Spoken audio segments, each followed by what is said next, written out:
Have you also wondered kung ano ba yung pinakamura na item na mabibili mo sa supermarket na pinagbibilhan mo ng grocery?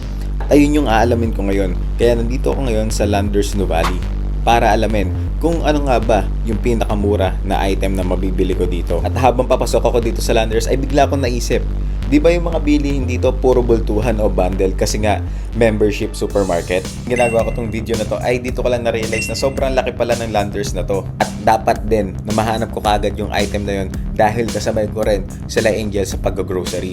At unang bungad pa lang dito sa Landers ay ito na kagad yung mga nakita ko na items. Sabon na panlaba, 1,274 pesos. Body soap, 270 pesos.